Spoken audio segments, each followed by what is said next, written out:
This is the Fifth Estate winning headlines, your media police post. Brought to you by the Fort Hall School of Government, coming to you from Nairobi, Kenya. In this segment, we summarize some of the headlines that you might have missed this morning. But we also take a look at the political pieces that we call cartoons in this country. Today is the 27th of January 2020 and I am 2J. I am Tom. And I am GK, and in case you missed the headlines, here they are. In the Daily Nation, RUTO allies retreat to counter Raila wave. In the Star, Mutunga, I was not bribed over 2013 Raila case. Yes. And in the Standard, Yes. Uhuru and Raila take handshake to US prayer talks. Shall we begin with the Daily Nation? Sure. Sure. RUTO allies retreat to counter Raila wave. Yes. So surprise change of heart comes only hours after some leaders in Tanga attended a rally in Mombasa and pledged allegiance to BBI. Yeah. But essentially the whole story is discussing how Tanga fear that by being the face of BBI, Raila is propelling himself to be the front man for 2022. And should Jubilee decide that they themselves want to jump on the bandwagon, they might be too late. Yes. So the story is making reference as well to events that happened in 2005 between Raila and Kibaki that then as well propelled Raila into the 2008, 2007 election. Yeah. You know, and it's because he won that referendum. Exactly. The no vote won. Yes. So the retreat is actually in NAIVASHA. So Tanga MPs have, that name is so bad, Tanga. DP allied MPs are actually congregating in NAIVASHA to discuss BBI. And I saw more comment with a flow chart and doing all. Let me tell you, the idea is to botch BBI. You know this thing when you are like, when you and your siblings were young, you used to do something annoying. And so you'd say, I want to go to the toilet. And then your sibling says, I want to go to the toilet. The Me Too syndrome. That is what Tanga is doing. But listen, BBI encouraged us to have a conversation about the structure of government, about all those points that were laid down in BBI 1. And I have no problem with DP retreating with his allied MPs to say, listen, we're going to come up with our ideas and suggestions. Because what's the point of countering an argument without any content? You see, last week and I agree with you, but last week on Friday we said, whatever DP does, this thing is cast in stone. BBI will come and will have an executive prime minister by end of this year. We'll have an executive prime minister. Whatever he does, the goose is cooked. Yes, BBI but we do not know whether at the retreat he's also on board with an executive prime minister. Probably. I think the point is for them to find a way to get in with what is happening. Because if they get left behind, it'll be too late. Exactly. Then Then we have maybe Park It. We have the Star. Yes. Mutunga, I was not bribed over 2013 Raila case. Yes. Very odd headline. Very strange. Very odd, but I think it's off an interview the Star carried out on former Chief Justice Willie Mutunga. And he says that he was not bribed over 2013 case. You see, a lot of people probably expected that Mutunga would, because he came from a civil society background, he would rule with Raila in 2013. But I think the numbers spoke for themselves, and he saw no need to rule against the petition. And he said Uhuru Kenyatta will be president. But one other thing that he also said, he said that blaming the judiciary in the graft war is diversionary. And I sort of agree with him. You see, it's not just the wheels of justice that, it is a lot about the prosecutorial evidence. If Haji and Kinoti show up with flimsy evidence. Yes, with mediocre evidence and end up recalling about 11 cases in NYS. You get what you present, You get what you present, So at least maybe they should take care of the prosecutorial part, and then now they can come and blame the judiciary. I will say this headline, as you said, is very confusing. I never thought that in 2020 I would see the word Mutunga in 2013 in one headline. It's very odd. So for me, the question was, what brought about this story? I think we know a lot of the time, I don't want to point fingers at the Star, but there's a lot of bought headlines. So for me, the question is, what's the end game with this conversation coming up? Who is being addressed? Absolutely. Well, we do have a 3-part criteria that we use to break down the headlines. We ask ourselves, is it topical or speculative? Is it repetitive or groundbreaking? And is it thoughtful or just plain lazy? The Star must go. The Star. I wish they put Wambui there. Sarah? Or even Raila's 2 billion worth. Yes, question mark. Sarah Cohen to pick her clothes, makeup kits today. Do you think she picked them? Oh my goodness. Moving on. And then we have the Standard, Uhuru and Raila take Handshake to US prayer talks. So the context for this is there's a national prayer breakfast that's normally held in Washington. And the next one is coming up in February. So for 2 days, between the February 5th and the 6th, Uhuru and Raila have been invited to the international side event. And at this side event, they're to give a joint keynote speech. Oh, wow. So this national prayer breakfast didn't originate in Kenya? No, it didn't. So Kalonzo actually had been invited when he was vice president to a national prayer breakfast in Washington. And so when he came back, he was like, hey, we must start Bible groups everywhere. Anyway, so it formed, but now eventually we have our own version of the prayer breakfast. But actually, the US version has its tentacles in politics and the church. So it also began with the religious aspect. But over the years, power brokers and international leaders have been invited to these events as a sort of blessing, an anointing of So there's the stamp leaders. of approval for the BBI. And there's a documentary actually on Netflix that guys should watch if they're interested in this sort of thing. It's called The Family. And it's a secret fundamentalism at the heart of American power. Oh, fantastic. So how the church and politics sort of intersect. Trump has been there. Obama has been there. Bush was there. So it's a very powerful secret. It sounds like where Kenya is beginning to go as well. And it sounds like Uhuru and Raila are about to become friends of the family. Let me tell you, do you know who read this headline today and started doing cartwheels in their house? Raila. No. RUTO. Yes. Why? Because I thought he would be upset. Not because he's not included. Because both of them will be in the States and he'll have time to reverse BBI gains. Listen, in 2 days. In 2 days. The time is February. You don't waste the moment. Exactly. Don't waste the moment. 2020 is not for wasting time. What was interesting as well, all the dailies have sort of picked up the images of Uhuru and RUTO at yesterday's church ceremony at AIC. So AIC has a new bishop. Mulwa. Presiding bishop. And I thought the body language was very interesting. In fact, I was like, we need an expert. You know, there's something, and allow me to say this. When President Uhuru is saying hi to William Ruto, I always look whether he's looking at his eyes. And this is our resident. He always avoids eye contact. You really understand this man. And he shakes his hand and taps his shoulder like this and does hey, and then moves very fast. Now when they were sitting on the bench, a little bit of small talk here and there, goes, says his speech, shakes his hand, move. I don't think he actually took 1 minute discussing it. So some of the pictures might be a bit deceptive. Because they say a picture tells 1,000 words, but I think a video tells 1,000 more. Because I think if you go watch the video footage, it's not exactly reflecting the happiness and romance that we have come to understand. Absolutely. Thank you for our segue. What is our winning headline, guys? Do we have one? I think let's do prayers. I would go with the prayers. Yes. So there you have it. The Standard gives us our winning headline. Uhuru and Raila take Handshake to US prayer talks. Why do we need Americans to pray for us? Okay, sorry. Another segue. But on this event, they're taking the handshake as an example of African leadership, democracy, unity. Do you think Trump will be there? Maybe, who knows? He's going out. Well, on to the political pieces that we call cartoons in this country, where we also have a 3-part criteria that we use.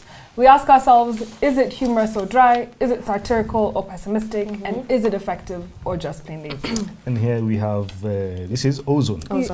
Repetition, because he drew the piper. You guys taught me that last week. And that is Raila Odinga. And he's singing the tune of BBI. Nobody can stop reggae. Wagwan Baba. And behind him, I always thought this was a governor song of Nandi. But it just turns out to be Murkomen. Instead of Markham. And behind him is Ali Hassan Joho. He looks like a bouncer here. Like Johnny Bravo, kind of. Johnny Bravo. And next to him is Mohammed. Very scared Mohammed Ali. Being carried by Aisha Jumwa. Why is he being carried? Good Lord. You can see how he's drawn Aisha Jumwa here. I'm super conflicted because it's a repetition. So for me, instant disqualification, but it's funny. And did Baba actually say nobody can stop reggae? No, I think it's a connotation of the song. Of the song as well, and also, I mean, everybody was referring, including Murkomen. You're saying Acha Baba, Aitwe Baba in Mombasa. Everybody was singing Baba's tune in Mombasa on Saturday. All right, let's bank it while we look at the other ones, Not right? a bad cartoon. In the Daily Nation. Yes, it's Iga. Comic Strip Mondays. Yes, and Iga's first caption is a drawing of wildebeest. Second is the invasion of locusts. And third is the invasion of helicopters.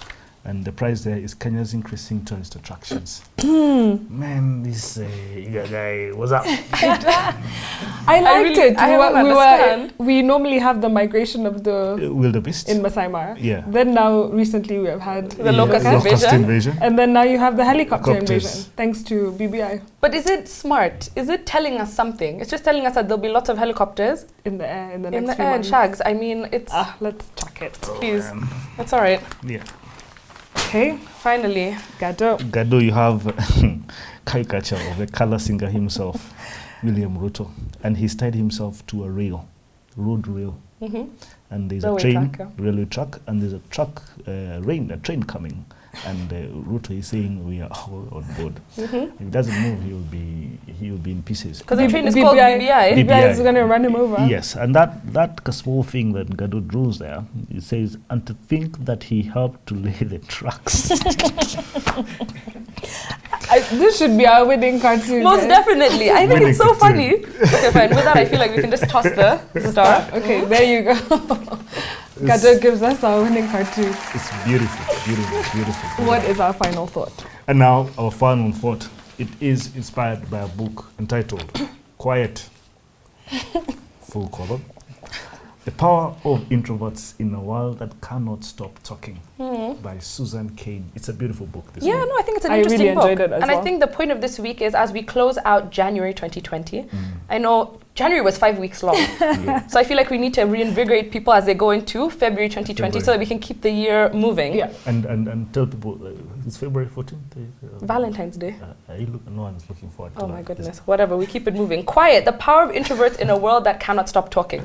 I don't know about you guys. We can maybe answer this at the end of the episode, whether you think that you're an introvert or an extrovert, or maybe somewhere in between. Yeah. So what do Warren Buffett, Rosa Parks, Charles Darwin, J.K. Rowling, Albert Einstein, and Mahatma Gandhi all have in common? What are they? Okay, I think it's a bit rich. They're rich, they're famous, right? They were historical icons, they were leaders, but they were also all introverts. Interesting. Oh, wow. So in this book, Susan Cain contends that despite living in a world where confidence is praised and promoted, where speaking up and being outspoken is seen as a virtue, and more, we find that more often than not, more people than we think are actually introverts rather than being extroverts. So these two terms, introvert and extrovert, were first made famous or popular by psychologist Carl Jung. So according to Jung, he theorized that people fell into one of these two categories. And he also compared the introvert and the extrovert to the ancient Greek characters of Apollo and Dionysus. So I think if we were to merge what Cain looks at, or what she defines as an extrovert and introvert, combined with what Jung said, we find that an introvert is described as preferring less stimulating environments. They prefer to be focused on the internal world of reflection. They like to dream and they like to think. Yeah. This is compared to an extrovert who is stimulated by social situations. They're very energetic, they're lively, and they like to talk. So the argument that Cain makes in her book is that despite introverts being more than half of the population in the world, they're treated like second-class citizens. And she suggests that society has started reshaping itself into an extrovert's paradise. And she explains that before the 20th century, we lived in what historians call a culture of character, where you were expected to conduct yourself with morality and quiet integrity. But as people started to move out of the the suburbs or the quiet rural spaces and started to work for big businesses, the question became, how do I stand out? If you're in a sea of 1,000 people, how do you make yourself noticed? And so what happened is that we ended up preferring extroverts, and we created this culture of personality. And so you have to be a big personality. And so she says one consequence of this is what is called group think. So groupthink is a phenomenon that occurs when a group of individuals reach a consensus without critical reasoning or evaluation of alternatives or consequences. So it's based on a common desire to not upset the balance of a group. You don't want to speak up because everybody's saying yes. You don't want to be the person who says no. And so she says that now children learn in groups. Ideas are formed in brainstorming sessions, and loud talkers are considered to be smarter. And people are employed not for their qualifications, but for their people skills. Are you able to talk to people? Are you confident? Exactly. Exactly. And she argues that all that this does is it damages innovation and productivity, because if you're unable to speak up and be the alternate person in the group, everything just remains the same.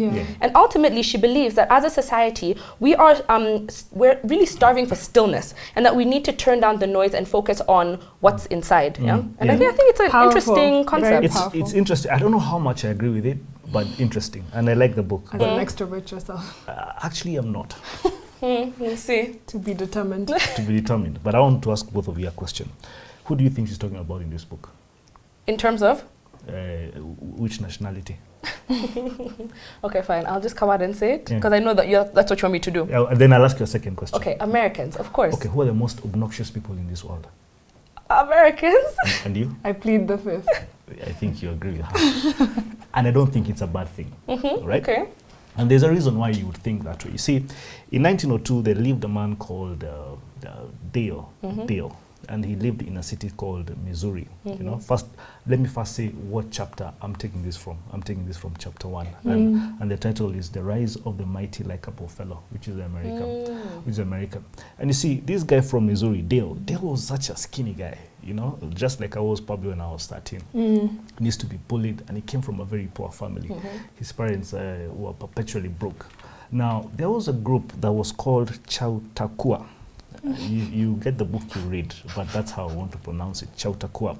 And this was a movement born out of upstate New York, and they used to send speakers to rural America to do plays and give oratory skills to the people. Now, every time they went to Missouri, this Dale fellow used to be there and used to be so wowed by these guys. Now, soon after 1902, I think the guy goes to college, and he begins to see that the leaders in college were the people that had good public speaking skills. And therefore, he enrolls in public speaking skills, and sooner than later, he becomes so good. In fact, he starts teaching people. So he went from being shy to being a teacher of, you know, like and he wrote a famous book. And he wrote a famous book. And that book is actually entitled How to Win Friends and Influence People. Now, Dale went on to become a salesman, you know, and he was so eager, had a silver tongue. He could sell water to a well, is that what they say? and slowly people began to revere this man as a man who was confident and he could hold his own. This man, his other name was called Dale Carnegie. Dale Carnegie. Now, the central thesis here of Susan Cain is that during the times when this Dale used to live with his parents, it used to be an era where it was called the culture of character. Now, by the time Dale Carnegie gained the confidence to speak in front of people, America had transitioned himself, and he is very responsible for doing this, to an era where they call it the culture of personality. Culture of personality.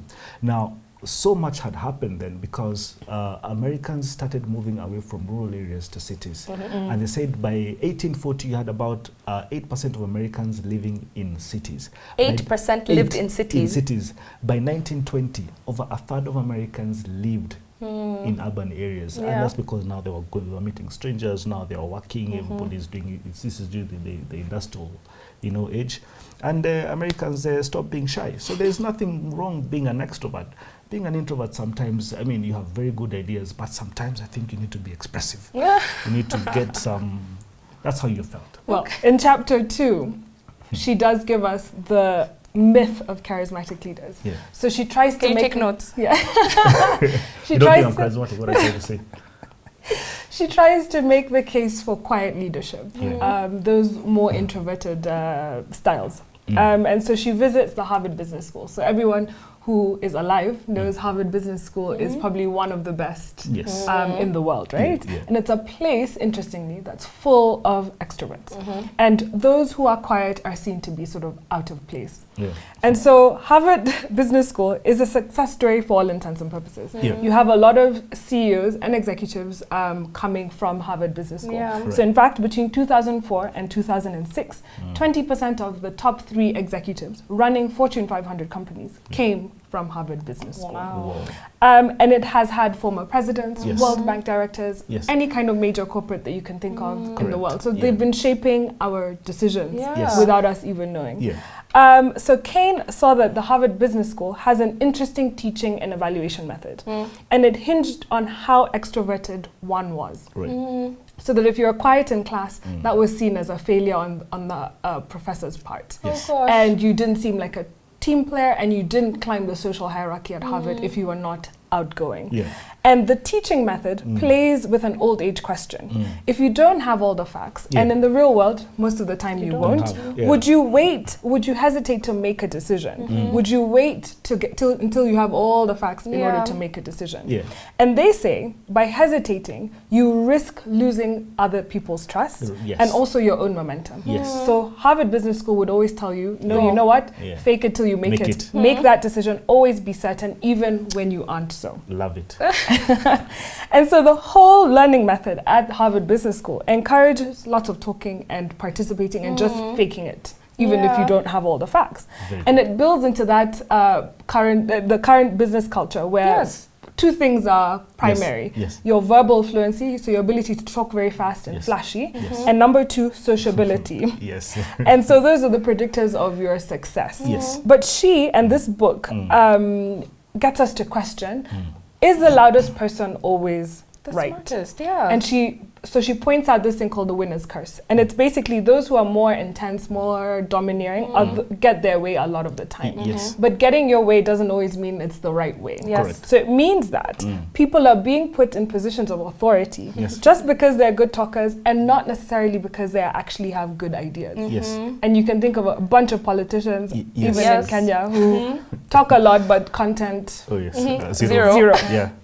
Then she goes on to look at some studies done by famous authors. One is Jim Collins, who wrote Good to Great. Yes. And he found that many of the best performing companies of the late 20th century are what he called level 5 leaders. Yes. And these were, they're known as CEOs who are not flashy, Yes. very understated, Yes. and were extremely humble. Yes. Yeah. And they had an intense professional will. So they Right. weren't the charismatic ones that we know, Yes. jumping off buildings like Yes. Richard Branson and whatnot. Yes.